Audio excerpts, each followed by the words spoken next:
काल माझ्या या मुक्ताई बंगल्यामध्ये चोरी झाली। मी मुंबईला होतो, मला मुंबईला ही बातमी समजली आणि नंतर आज मी आल्यानंतर संपूर्ण घराची मी पाहणी केली आणि घरामध्ये प्रामुख्याने मला ज्या भेटवस्तू मिळालेल्या होत्या त्यापैकी चांदीच्या ज्या वस्तू होत्या, गदा होती, तलवार होती, त्रिशूळ होतं, चांदीचे रथ होते, गणपती होता, असे जेवढं काही चांदीचं सामान आहे ते प्रामुख्यानं चोरी गेलं।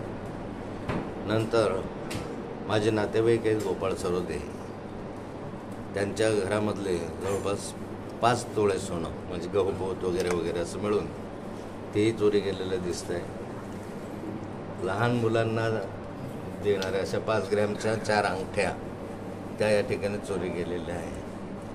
एकंदरीत ही चोरी जात असताना माझ्या असं लक्षात आलं की चोर आले ते साधारण येत असताना 12:37 कालखंडामध्ये ते या ठिकाणी आले, म्हणजे आधी लाईट बंद झाली, 12:37 लाईट बंद झाले।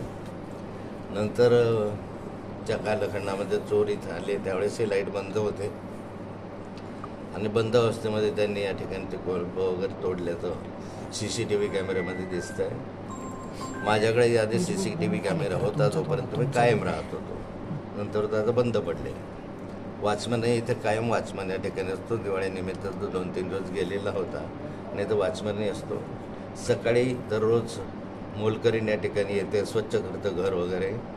नंतर आमचं आणखी एक कर्मचारी जो आहे तो कर्मचारी या ठिकाणी येऊन सर्व बंगल्याची सकाळी देखभाल करतो, नंतर संध्याकाळी दिवे लावायला तो येत असतो, म्हणजे दिवसभरातून सातत्यानं इथे येणं जाणं असतं। रात्री पण 10 वाजेपर्यंत 10:30 वाजेपर्यंत इथे सातत्यानं आमचे कर्मचारी वगैरे असतात।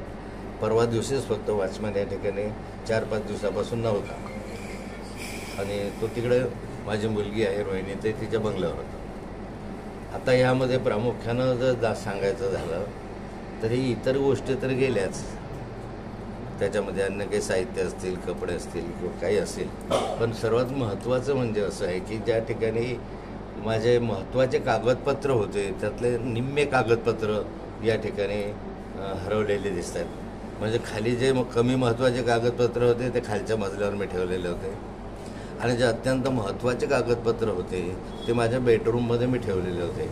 बेडरूमचे सारे कागदपत्र गहाळ झालेले दिसत आहेत। बेडरूममधल्या ज्या माझ्या ज्या शिडी होत्या त्या शिडीपैकी एकही शिडी त्यांनी इथे ठेवलेली नाही आहे। त्या सगळ्या शिडी इथून त्यांनी घेऊन गेलेल्या आहे आणि काही शिडी ज्या आहेत उरलेल्या आहेत, काही शिडी उरलेल्या आहेत त्या अर्ध्या निम्म्या शिड्या आहेत आणि निम्म्या शिड्या गायब आहेत ह्याच्या माध्यमातून। तर ह्या ज्या निम्म्या शिडी होत्या ह्या एका कोनाड्यामध्ये ठेवलेल्या होत्या, कोपऱ्यामध्ये सुरक्षित। त्या जेवढ्या शिडी आहेत तेवढ्या त्या ठिकाणी राहिलेल्या दिसत आहेत। खालच्या मजल्यावर जे कागदपत्र होते ते कमी महत्त्वाचे कागदपत्र जेवढे आहेत तेवढे जसे ते तसे आहेत। फक्त जे अत्यंत महत्त्वाचे कागदपत्र मी मिळवले, काही माहितीच्या अधिकारात मिळवलेले होते, काही ठिकाणी भ्रष्टाचाराच्या गैरव्यवहाराच्या त्या पुराव्यानिशी काही कागदपत्र होते आणि हे सर्व जो होते ते माहिती अधिकारात मिळवलेले होते, म्हणजे सही शिक्क्यानिशी होते, ते काही असे वेगळे कागदपत्र होते नव्हते असे ते त्याच्यामध्ये चोरी गेलेले आहे। आणि या माध्यमातून जर पाहिलं तर एकंदर घराच्या कुलपाचा कडेकोंडा तोडून ते गेलेलं आहे। मला असं वाटलं नव्हतं की आपल्या घरामध्ये चोरी होईल, कारण माझा पोलिसांवर विश्वास होता। मला वाटलं आपल्या जळगाव जिल्ह्यातले पोलीस अत्यंत कार्यक्षम आहे आणि ते कार्यक्षम असल्यामुळे चोऱ्या दरोड्या कमी होतील असं अपेक्षा होती। पण अलीकडच्या कालखंडामध्ये जर या वर्षभरामध्ये पाहिलं चित्र तर जवळपास 200-250च्या वर घरफोड्या या ठिकाणी झालेल्या आहे।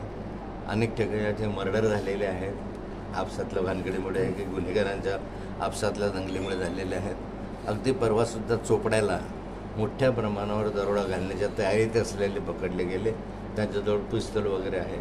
आमच्या जिल्ह्यामध्ये गावठी पिस्तुलांचं म्हणजे मोकळेपणे या ठिकाणी ते मिळतात आणि याबाबत वारंवार मी तक्रार केलेली आहे. अगदी मागच्या आठवड्यामध्ये DSP साहेबांना मी एक पत्र लिहिलेलं आहे. या सर्व कायदा सुव्यवस्थेच्या संदर्भामध्ये लेखी पत्र मी त्यांना दिलेलं आहे, परंतु त्याची काही फारशी नोंद घेतली जात आहे असं नाही आहे. मागच्या काही दिवसापूर्वी रक्षाताईंच्या पेट्रोल पंपावर अशा प्रकारचा दरोडा पडला आणि महत्त्वाच्या व्यक्तींच्या घरावर दरोडा पडण्याचं प्रमाण वाढतं आहे.